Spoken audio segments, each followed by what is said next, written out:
Praise lord. దేవుని పరిశుద్ధ నామానికి మహిమ కలుగును గాక. చక్కటి అవకాశాన్ని దయచేసిన దేవాతి దేవుడికి ప్రత్యేకమైనటువంటి వందనాలు తెలియజేస్తూ ఉంటున్నాను.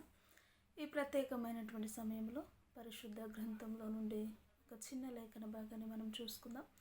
యోబు గ్రంథము 29వ అధ్యాయము 4వ వచనాన్ని మనం గమనించినట్లయితే, పరిపక్వ దినములలో ఉండినట్లు నేనుండిన ఎడల ఎంతో మేలు, అప్పుడు దేవుని రహస్యము నా గుడారమునకు పైగా నుండెను.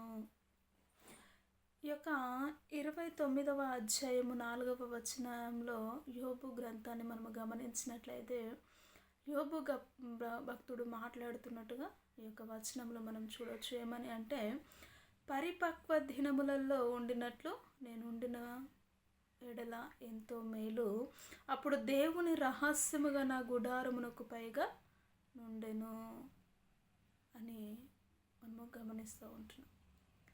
కాబట్టి యోబు గారిని మనం గమనించినట్లయితే తన ఆత్మీయ జీవితంలో ఎన్నో ఇరుకులు, ఇబ్బందులు, తన కుటుంబాన్ని సమస్తాన్ని కోల్పోయినట్టుగా మనము చూస్తూ ఉంటాం. అతను చక్కటి ప్రార్థన పరుడు. ఉదయాన్నే లేచి తన కుమారుల కొరకు వారు ఎవరెవరైతే ఏదైతే పాపము చేశారేమో అని ఒక్కొక్కరిపైన తన చేతి ఉంచి ప్రార్థన చేసిన వాడు ఎంతో గొప్ప ప్రార్థన పరుడు, ఎంతో ఆత్మీయుడు, ఎంతో తండ్రికి తగిన తండ్రి అనిపించుకున్నవాడు. అలాంటి ఆత్మీయ జీవితంలో నడుస్తున్న యోబు గారిని మనము గమనించినట్లయితే, వారి జీవితంలో ఒక గొప్ప ఒక బహు ఘోరమైనటువంటి పరిస్థితి. తన శరీరమంతా కురుపుల చేత నింపబడి చిల్ల పెంకులతోటి గీక్కున్న ఆ స్టేజ్కి దిగజారిపోయినప్పటికీ కూడా, తన కుమారులు తన కుమార్తెలు చనిపోయినప్పటికీ కూడా, తన ఎద్దులు అన్నీ సమస్తముని ఆస్తి కోల్పోయినప్పటికీ కూడా తన ఆత్మీయ జీవితాన్ని మాత్రము కోల్పోలేదండి. ఆ స్థితిలోనూ కూడా యోబు గారు మాట్లాడుతూ ఉంటున్నాడు, యెహోవా ఇచ్చెను, యెహోవా తీసుకొనెను, యెహోవా నామానికి మహిమ కలుగును గాక అని చక్కగా ఆరాధిస్తూ ఉంటున్నాడు కదా. నేటి దినాల్లో మనము గమనించినట్లయితే, సమృద్ధి వచ్చినప్పుడు మనము ఆరాధన చేస్తాం, దేవుని కృతజ్ఞతాస్తుతులు చెల్లిస్తాం. మన జీవితంలో ఆశీర్వాదాన్ని ఎప్పుడైతే చూస్తామో ఆ ఆశీర్వాదాన్ని బట్టి కృతజ్ఞతాస్తుతులు చెల్లిస్తాము. కానీ ఒకవేళ అనివార్య కారణముల బట్టి లేక కీడును బట్టి మనము ఏ రోజు దేవుణ్ణి స్తుతించలేమండి కదా.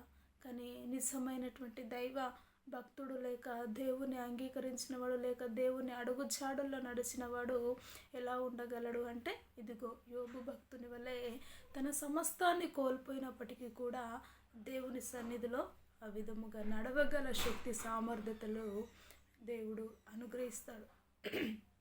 కాబట్టి ఇక్కడ మాట్లాడుతూ వస్తూ ఉంటున్నాడు, నా పరిపక్వ దినములలో ఉండినట్లు నేను ఉండిన ఎడల ఎంతో మేలు. యోబు గారికి ఒకరోజు పరిపక్వత అనేది లేదండి. తన ఆత్మీయ జీవితం అంతయు పరిపక్వతలోనే గడిపినట్లుగా మనం చూస్తాం. యేసుక్రీస్తు వారు అంటారు, యోబు వంటి నీతిమంతుడు ఎవడూనూ లేడు. ఏ సాతానా, నువ్వు యోబును పరీక్షిస్తావేమో కానీ తన ఆత్మను మాత్రం నువ్వు ముట్టడానికి వీల్లేదు అని యేసుక్రీస్తు వారు సాతాను ముంగట గొప్ప సాక్ష్యాన్ని యోబు గారి కొరకు చెప్తా ఉంటున్నాడు. అయినా ఇంకను తగ్గించుకొని మాట్లాడుతూ ఉంటున్నాడు. ఏమని, నా పరిపక్వత దినములలో నేను ఉండిన ఎంతో మేలు, అప్పుడు దేవుడు రహస్యముగా నన్ను చూస్తారు, నా గుడారము వైపు చూస్తాడు అని మాట్లాడుతూ ఉంటున్నాడు. నిజముగా నేటి దినాల్లో కొంచెం ఆశీర్వాదాన్ని చూస్తే, కొంచెం ఆత్మీయతను చూస్తే మనము అనేకమైనటువంటి రీతుల్లో దేవుని సన్నిధిని అహంకార స్వభావాల వలె అహంకార బుద్ధిని కోల్పోయి అహంకారాన్ని మనము పాటిస్తూ వస్తూ ఉంటాం. కాబట్టి అలాంటి జీవిత విధానము మనలో ఉండకుండానట్లు యోబు గారి వలె చక్కటి ఆత్మీయ జీవితాన్ని కలిగి జీవించలాగున మనము కూడా ప్రార్థన చేద్దాం. సజీవుడమైనటువంటి మా గొప్ప దేవ, నిజముగా ప్రభా, యోబు గారి జీవితంలో సమస్తాన్ని కోల్పోయినప్పటికీ తన ఆత్మీయ జీవితాన్ని ఏ రోజు వదిలిపెట్టలేదు ప్రభువా. అయ్యా ఇంకను ఎదిగే కొద్దీ ఒదిగే స్వభావమును అయ్యా నీ సన్నిధిలో దీన మనస్సు కలిగి జీవించాడు కాబట్టి కోల్పోయినప్పటికీ కూడా మరల సమస్తాన్ని పొందుకున్నట్లుగా మేము చూస్తూ ఉంటున్నాం. అటు జీవితాన్ని ప్రభా, అటు కృపను మాకు మీరు అనుగ్రహించి దేవాని నామానికి మహిమ తెచ్చుకోమంటూ యేసు క్రీస్తు ఉన్నతమైనటువంటి నామములో ప్రార్థించి అడిగి వేడుకుంటున్నాము తండ్రి. Amen, amen. Praise the lord. ఈ యొక్క వీడియో నచ్చినట్లయితే లైక్ చేయండి, షేర్ చేయండి, కామెంట్ చేయండి.